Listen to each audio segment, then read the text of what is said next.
Good evening, ladies and gentlemen, boys and girls, children of all ages, and welcome back to the Grey Mover Ad Podcast. I'm your host, Gaston, joined by my co-host, Jerryofdom. Excuse me.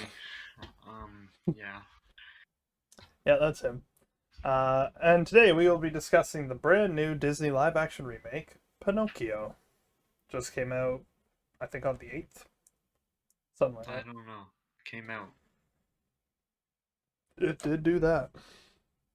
Indeed. So let's kick this off with the previewing thoughts. We're going to start with you today. I could have cared less about this movie, to be honest. Just didn't walk in with any expectations or anything. Kind of like Pinocchio. He wants to be a real boy, and he's made of wood. That's what I walked in with. I was interested, actually. The original 1940 classic is one of the movies with 100% on Rotten Tomatoes, and it's one of the Disney films that I felt lent itself to a live action remake, like Beauty and the Beast and Aladdin versus, say, Lion King, which really doesn't lend itself to a live action style. Yeah, a bunch of lions. That's definitely live action, not a bunch of CGI. I also thought the cast list was pretty impressive, so I was interested. Now, Pinocchio has never been my favorite Disney movie or story, but I don't hate it, so I was interested. Let's see what it Don't like was. seeing boys turn into donkeys, Peter? You just said you couldn't care less. Yeah, but we're talking about you here. We're not talking about me. Let's move to the plot sum up. In this remake of the 1940 classic, Pinocchio follows the story of a puppet who is brought to life by the Blue Fairy with the promise that he will be a real boy if he is brave, truthful, and selfless. Misadventures ensue. You know what was interesting? What? Imagine if Pinocchio wasn't turned into a puppet. What if he was a different wooden build? What if he was just a statue and then he got turned into a boy? He couldn't move. He's just a statue. It's really off topic, but it pondered through my mind. This is going to be a short podcast, I get the feeling. Okay. Um, so let's move to our character discussion, starting with the Pine Boy himself, Pinocchio, who is voiced by Benjamin Evan Ainsworth, a wooden puppet carved by Geppetto and brought to life by the Blue Fairy. Geppetto created him out of grief for the death of his young son, who had died long before the events of the film. That is a new take on Geppetto's story, just on a side note. Gonna be honest, that was pretty sad to watch him, talk about it. I'm not gonna lie. He's like, oh, my son. I was like, this is tough. This is tough. But anyways, Pinocchio, he's made of wood. His nose elongates when he lies, and well, he has sick. I like his design. I think he looked pretty good because making a puppet move and talk and all those things definitely CGI. Didn't look bad. Looked good. It looked fancy, and that's saying a lot compared to a lot of the other CGI in this film. I was thoroughly impressed with the performance. Um, I would say this is easily the best child actor performance we've reviewed thus far in the podcast. Yes, I will agree with that. He just nailed it. He brought so much emotion and charm to Pinocchio.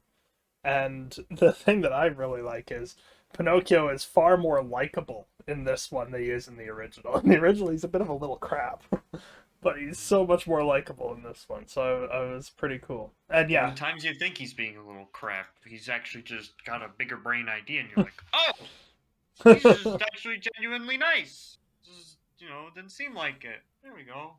and I like the design. They nailed the puppet. If you don't nail the puppet, you don't have a movie when it's Pinocchio. But they nailed the puppet. He looked great. Make him a monkey. That would have been weird. So now let's talk about Geppetto, who's played by Tom Hanks, a kind but lonely Italian wood carver and toy maker who builds and raises Pinocchio as if he were his real son. I get to go first, so Tom Hanks is so very good. in this role. He is perfectly cast as Geppetto. I don't think another actor could have done Geppetto as well as he did. They also give more depth to Geppetto in this version, which I saw that was drawing criticism from people, which I don't understand. Why wouldn't you want more depth for your characters? Isn't that the point of a remake? So I don't understand that complaint, but I thoroughly enjoyed Geppetto. I thought he was great. I have never heard Tom Hanks sound like Woody until he started singing, and I could hear Woody in him. It was really weird. Um, uh, and I enjoyed Tom Hanks in this. Geppetto was he's a nice father. He genuinely is. You feel bad for him that his boy died, but you're happy to see him with Pinocchio. It's a good time. So now let's talk about Jiminy Cricket, who's portrayed by Joseph Gordon-Levitt, surprisingly.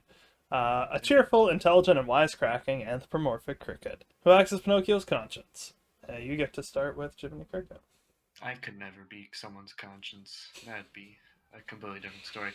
But Jiminy Cricket, I'm walking here. I never watched the original Pinocchio, so this was my first take, and that's why I kind of didn't really care because it's just like if I didn't watch the first one, the remake won't hit the same. I guess I don't know, but you know what? I enjoyed Jiminy Cricket.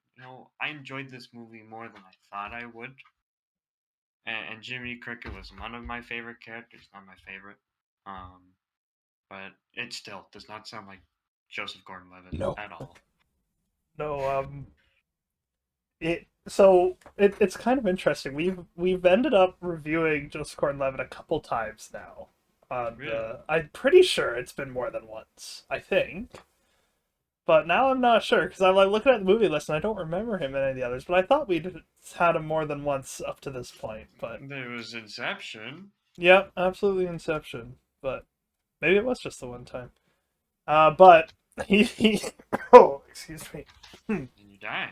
Yeah, I'm dying. He's like one of my honestly, he's like become one of my favorite actors. He's so good. And his take on Jiminy Cricket is so well done. Um, Jiminy Cricket is like he's the most iconic character from Pinocchio. When You Wish Upon a Star is the theme of Walt Disney Studios. Every time their logo pops up, it's When You Wish Upon a Star that's playing in the background. Jiminy Cricket is iconic, and the performance Joseph Gordon-Levitt gives is like a perfect impression of Cliff Ukulele Edwards, who voiced Jiminy Cricket in 1940, but at the same time, a nice take on Jiminy Cricket, too. He was my favorite character. He was just so well done. I loved the way he interacted with himself as the narrator at the beginning. It was just such a good time.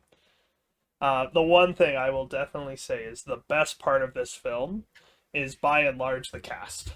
The Yeah. cast was phenomenal, with a couple exceptions of ones who weren't bad but just kind of one note. Yeah. But for the most part, the cast was great. They seemed like they were enjoying themselves in this movie. Absolutely. Speaking of, that's a nice transition to the person I think who is having the most fun. Let's talk about Honest John, portrayed by Keegan Michael Key, a deceptive anthropomorphic red fox who cons Pinocchio. He's always accompanied by a silent cat friend, Gideon. And yeah, you could tell he was having a blast as So he Honest may be John. a villain, but he is my favorite character in this movie. Honest John, eh? Well, then I hate to break to you, but they actually cut out about half his scenes from the original. What the crap is this? This is an outrage. It's unfair. They made this a longer movie and they cut his scenes. Yeah, they did. He's tied in with the Coachman as well in the original, but Maybe that's why I liked him in this movie and I wouldn't have liked him in the other one. that's possible. But he was having so much fun, and I really enjoyed his portrayal of Honest John. His voice was perfect. He has some great jokes. Chris Pine, more on that in a little bit, but that was so good. I love the little like pop reference jokes they pop in this movie, like the cuckoo clocks with all like the different Disney Yeah, characters and that all was that. so cool. Oh, it was great. Anything else you want to say about Honest John? He just the energy on the animation, everything. He was such a fun character, and he Mm. didn't seem as evil as I think he is in the original Pinocchio. He's Uh, definitely an antagonist, but in the original, though he works with the Coachman briefly, he is shocked at how evil the Coachman is. So he's not like that bad, but he was much better and just much more fun in this one. yeah. That's great. So now let's talk about one of those more middling performances, which is Stromboli, portrayed by Giuseppe Battiston, an abusive and greedy Italian puppeteer who intends to force Pinocchio to perform on stage in order to make money. You get to start with Stromboli. I didn't like him.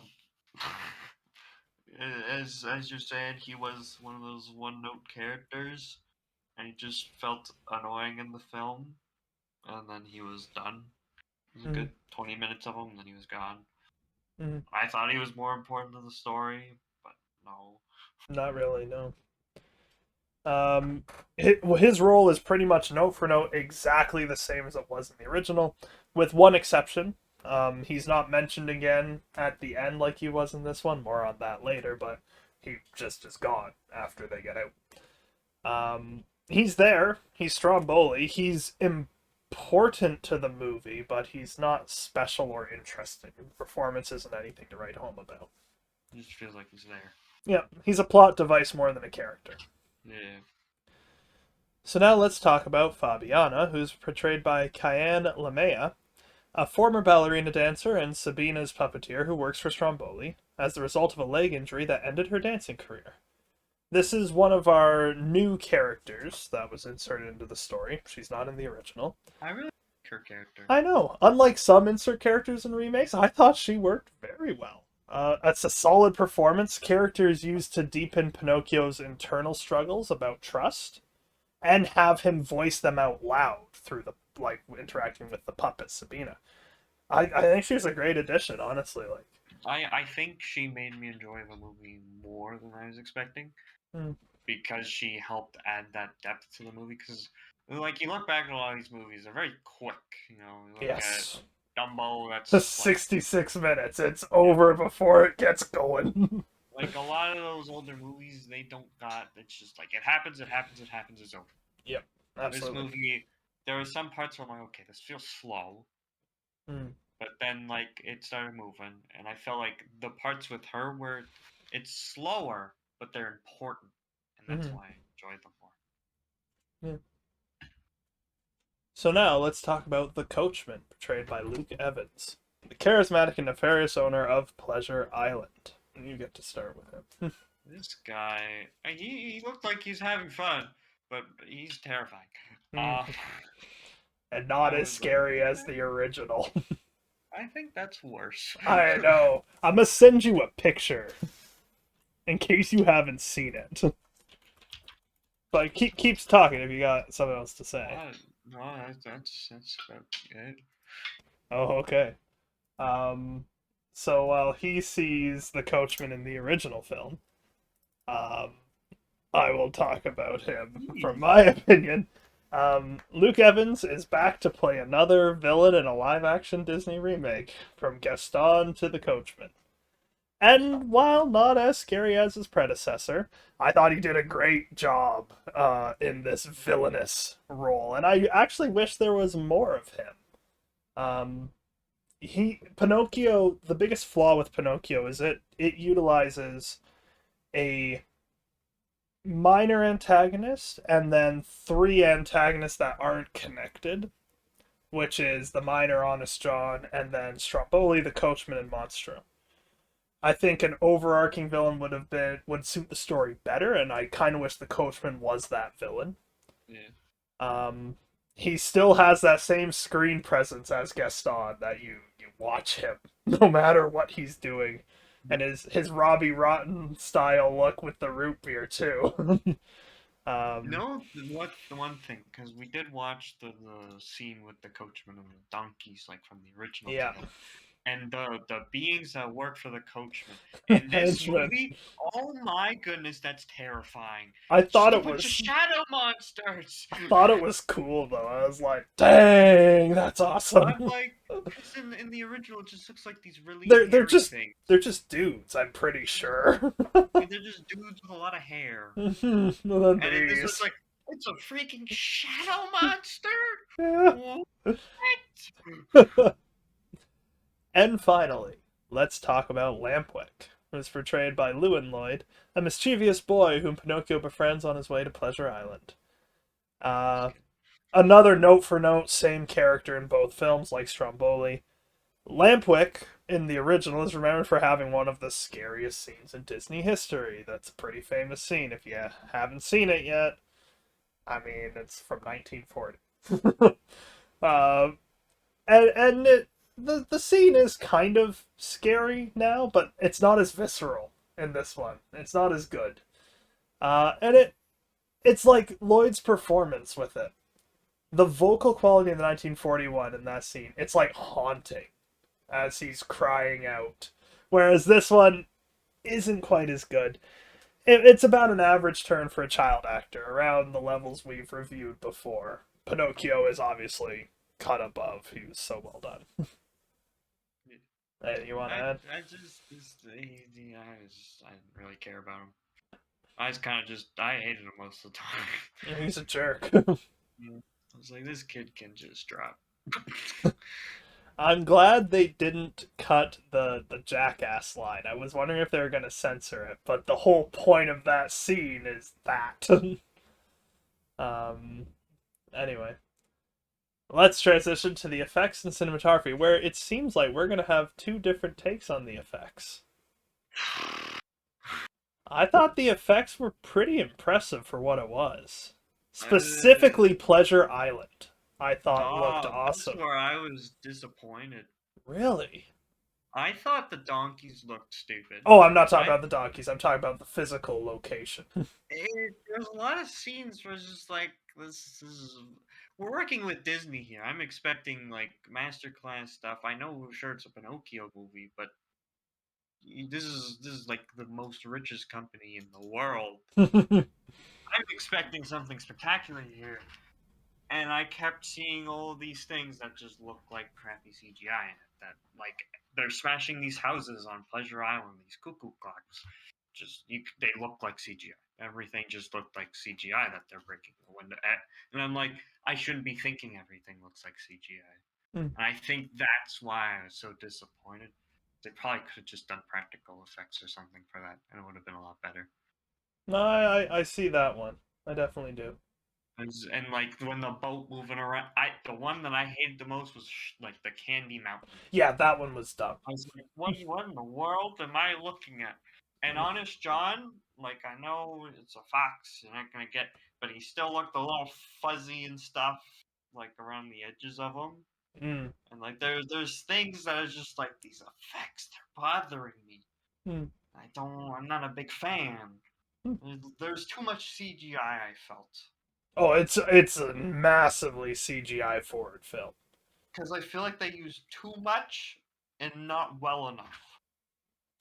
See, I think what happened with this one is it didn't have a huge budget because it was a Disney Plus release. And I think the CGI budget went to Pinocchio himself. Because Pinocchio looks great in this movie. I didn't notice a single scene where I was like, Pinocchio looks bad. Like, they nailed Pinocchio. But everything else you could tell is lacking. I really liked Pleasure Island, except for the clock room and Candy Mountain. But like when you get those wide angle shots of it, I really loved how it all looked. I was impressed with that personally. And I just felt like there was too much CGI. There was a lot of CGI. There's no doubt about and that. it made me not as focused in the movie at times. The cinematography was okay. Nothing too crazy in my opinion. Many shots are the same shots as there was in the original. Monstro has some great framing of sequences. And the cinematography of... I really did like the shots chosen for the climax of Pleasure Island, where Lampwick becomes a jackass. The shot selection for that scene was really, really well done, I thought. But the donkeys looked... Off. Absolutely off. like the shadow monsters?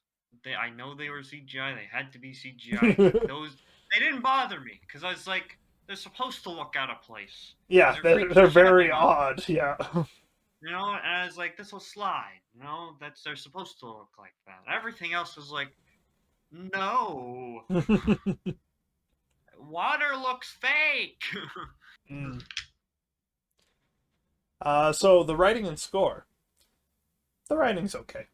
It's very similar script to the original. There's some new lines and jokes that do land. We talked about Chris Pine. It's a great joke. And I like the added depth to Geppetto. I liked that a lot. Jiminy Cricket's interaction with himself as the narrator, I enjoyed. Like, there's nothing that sets it above the original in writing, but what is different isn't necessarily bad. It's just a new take on certain things, and it's okay. I feel like the original is 100% because of how old it is, and no one's gonna review a movie from the 40s. Oh, it's got like thousands of reviews. Never mind. Yeah, it's like huge that this is resounding the highest rated Disney film, period. It's weird to me that people thought Pinocchio was so good. I don't know. It is hard to call it bad, and that's how Rotten Tomatoes works, is it's fresh and rotten makes the percentage. It's hard to give it a rotten score. It's not my favorite. And probably not even in my top 20. But it's hard to call it bad, which is how you get such a huge number. That's the way it is. And this one, you can definitely say things are bad in it. Yeah, there are I think things I that's don't the like. difference. So the score was fine, but the songs, I was disappointed. Not including all of When You Wish Upon a Star during the actual movie is a huge mistake, straight Yeah. up. You have to have that in there. Honest John song's Actor's Life for me was shortened. The I've Got No Strings, Pinocchio's Big Strongs, it just missed the mark. I did like the Coachman song. Luke Evans hits a couple pretty nice notes in there too, but the music, the songs was disappointing to me. Yeah. Like, not that the Blue Fairy sang When You Wish Upon a Star badly. Like, No. her voice was fine. It's gotta have the whole song in the film. You can't just do the outro. Like, ugh. This was not anything special for me. The music. Yeah. Because I struggle with musicals, so musicals have to be really good for me to enjoy them. Mm. And so I just the music, it wasn't even there. I Yeah. felt like It really doesn't feel like a musical. Like, Geppetto's song at the beginning, can you really call that singing? oh, Yeah, this that's the is thing. monologue. The caption's like, singing, and it's like, is he though? Is he really? Should have um, watched it in language. yeah, I guess so. Alright, so, warning, warning, heavy spoilers ahead. Late one night in a small Italian village in 1895. I don't know where they got the year from. I didn't notice a year, but it is what it is. Jiminy Cricket enters the home of a widowed elderly woodcarver named Geppetto, who lives with his pet kitten Figaro and his goldfish Cleo. Geppetto has completed work on a marionette based on his deceased son, which he names Pinocchio. Before retiring to bed, Geppetto makes a wish upon a star. And You know what I just want to say this for a minute. It must have been so boring for Tom Hanks to record things because he's just by himself the whole time. yeah, he sees another actor like twice, I think. Does he? Well, there's the guy who comes to his house, and then there's the girl walking by. But, like, for the most part, he's just... There's not even a cat. Nope. That Figaro is cat is definitely the CGI. ugliest CGI cat I've ever seen. And there's the Smurfs cat. Oh, Azrael. Like, cat was cute, but dang, look at a CGI cat. I felt that the break in between Jiminy's arrival and the wishing star. I felt like that went on a little too long. Like the random guy showing up at this toy shop. Just remove that part. That's not in the original. Just get rid A of lot of that. it just felt like I was just like, this is boring. Hmm. Move. Later that night, the star magically brings Pinocchio to life because he happens before the blue fairy arrives. Because that makes sense. It doesn't. In the original, the blue fairy doesn't because she's a magical person who can do it, and this it just happens, and then the blue fairy arrives. That part I didn't like very much. Strange time. The blue fairy tells him that if he acts brave, truthful, and selfless, he can be a real boy. The blue fairy also appoints Jiminy the responsibility of being Pinocchio's conscience to teach him right from wrong. When Geppetto awakens and finds Pinocchio alive, he is at first shocked, but becomes overjoyed. It's a very heartwarming scene when they get the montage of them being a family. I liked that scene. After a few days, Geppetto decides that the time has come to send Pinocchio to school. However, Pinocchio is soon approached by con artist Fox, Honest John, and his cat partner Gideon. Honest John convinces Pinocchio that he should live a life of fame in order to truly be a real boy, when he really plans to sell him to the puppet master Stromboli in exchange for money. I absolutely love Jiminy's appraisal of Honest John. If someone has to say they're honest, they're probably not. I love that. Jiminy Cricket has a lot of great lines in this. Being a cricket? That'd suck. Jiminy seems to have a good time. He does. I won't lie. When Jiminy, with the help of a seagull named Sophia, another new character who adds not much to the story. I didn't mind the scene. I'm not saying I disliked her, it's just kind of okay. I mean, ever since the seagull stole my bagel when I was a kid, I haven't always liked them, but it's a different story. They convince Pinocchio to continue going to school, but then Pinocchio is thrown out by the headmaster on account of being a puppet. That was stupid. Why would you accept him into your school and then kick him out? kick him out? Pinocchio decides to go to Stromboli's after all, with Jiminy unable to stop him when Honest John places a glass jar over him. At Stromboli's theater, Pinocchio befriends one of Stromboli's employees, Fabiana, and her puppet Sabina. Pinocchio puts on a good show for the crowd, but Stromboli is greedy and wants all the fame and glory for himself and locks him in a birdcage to prevent him from ever leaving. I did like the little on the nose foreshadowing with a carriage could kick up one of these rocks and break something, and then later on, carriage picks up a rock and breaks the jar. And then I love how Jimmy kind of looks at the camera, just I said so. I liked that. A little contrived and convenient, sure, but I liked that.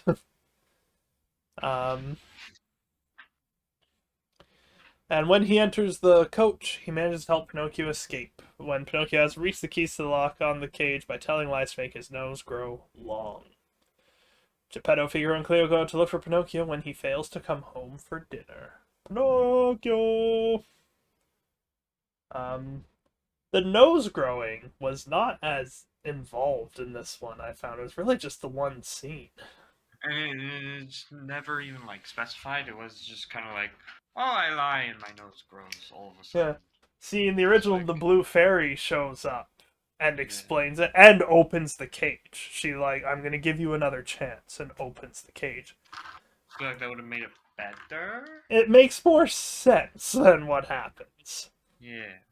The big. I don't know how Pinocchio just figured that out. Exactly. The big thing I have with some of the changes they made is, for whatever reason they were going for, it ends up making some things make less sense. Like when Stromboli throws Pinocchio in the cage in the original, it's because Pinocchio's being a little crap who's all like, okay, I'm gonna go home to my father now, and this Stromboli just does it right away. To stop him from going to see Fabiana. So it's like an overreaction on his part, whereas in the original it makes sense why he's so angry. And then they reference that. He said he's gonna let me go home, and it's like, no, he didn't. He never said that. He never He never said that. So it's like, some of the things like, okay, that doesn't follow. And then how the coachman becomes involved is also very weird. Pinocchio is running away from his circus, trying to get home, and then is swiped up by a coach full of children driven by the charismatic coachman, who's taking all the boys and girls to Pleasure Island, an island where misbehaved children are encouraged to be jackasses. Yeah. um, and they like make reference to you knew about the how to get caught is be out after dark on the street corner, but it's kind of like how Pinocchio gets involved with the coachman in the original makes much more sense than this, with Honest John's part in that outcome. It's very weird.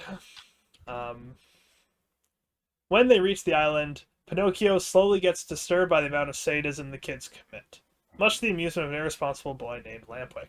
I liked this. In the original, Pinocchio is unfazed by the horrible things the kids are doing. Yeah.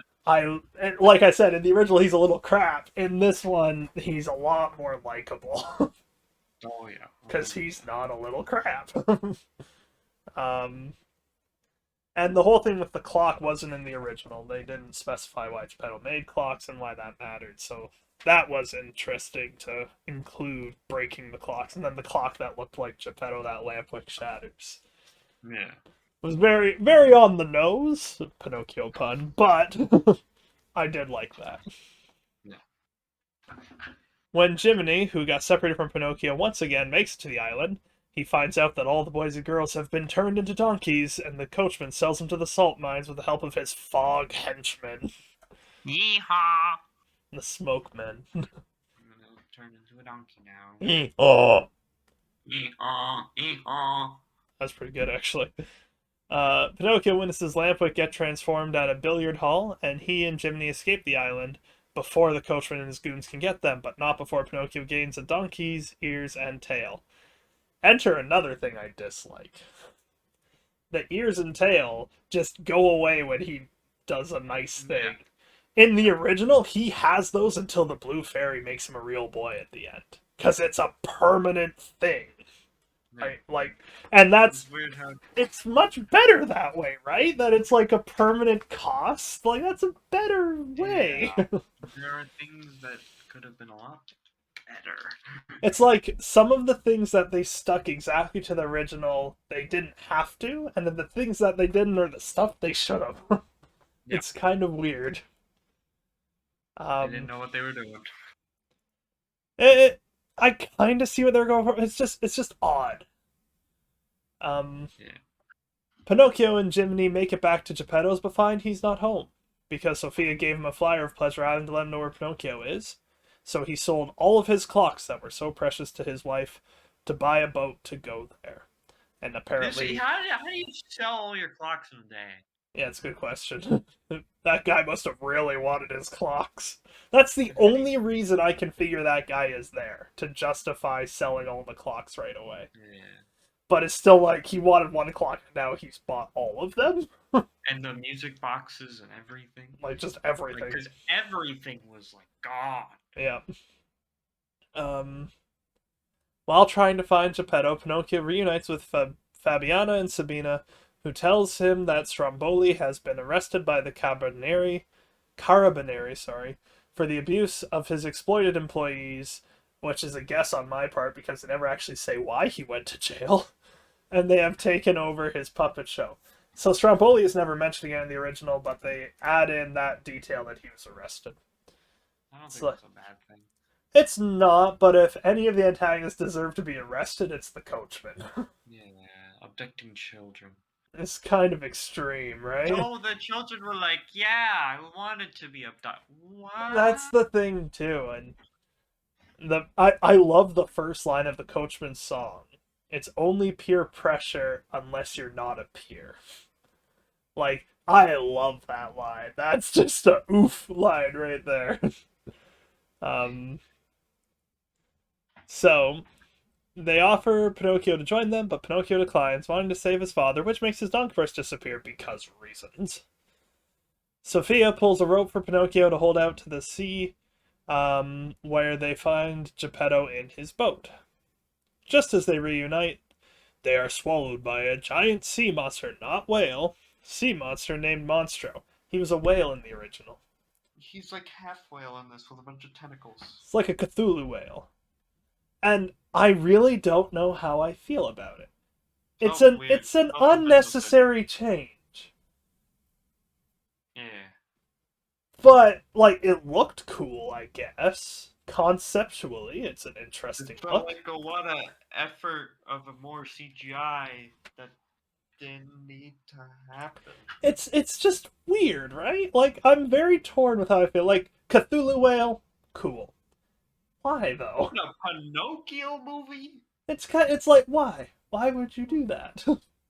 There's like I no just reason for this. I don't get it. You know what part looked like really, really real in this movie? Was the part when Jiminy Cricket rolls up on the teeth and he's Yeah, bending his teeth. that looked I really was like, good. this is where all of their budget went. um So they take refuge in a giant boat in Monstro's stomach, and Pinocchio gets the idea to make him sneeze by starting a fire within him. Except he doesn't actually say what his plan is, he just does it.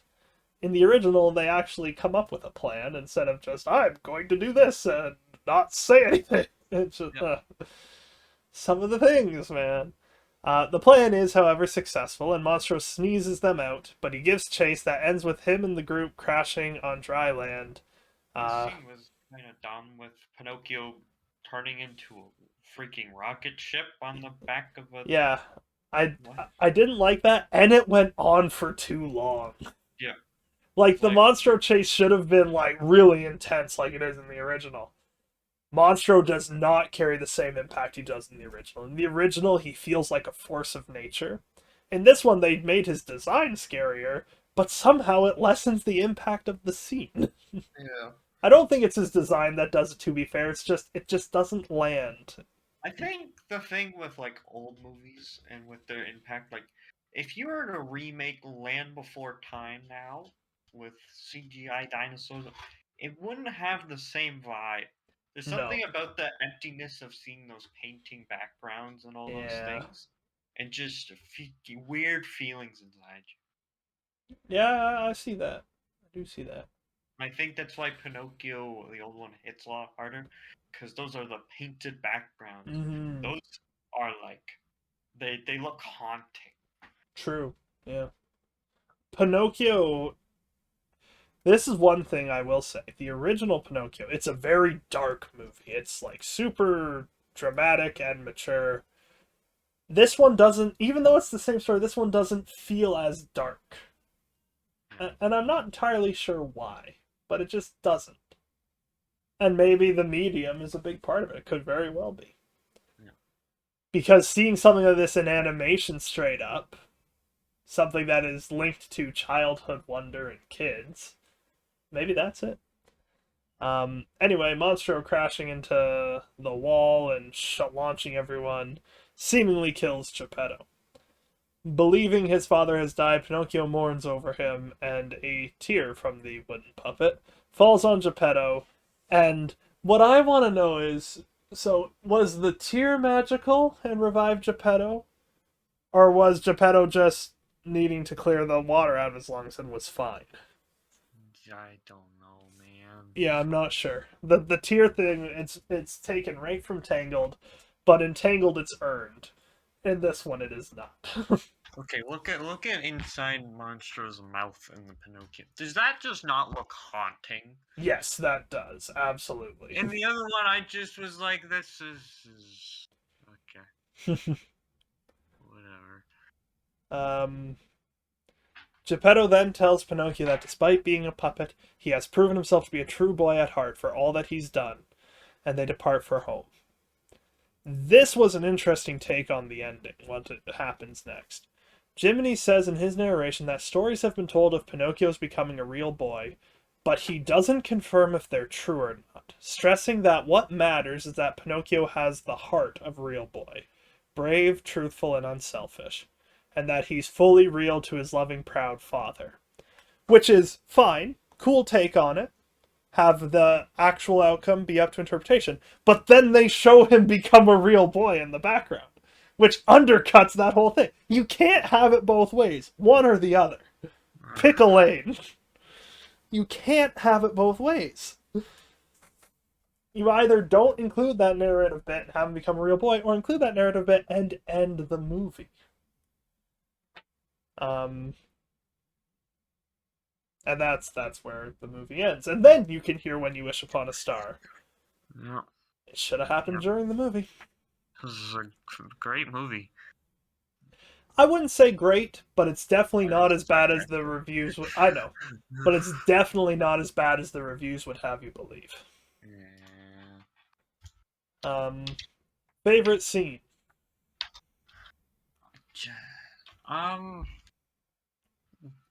Honest John.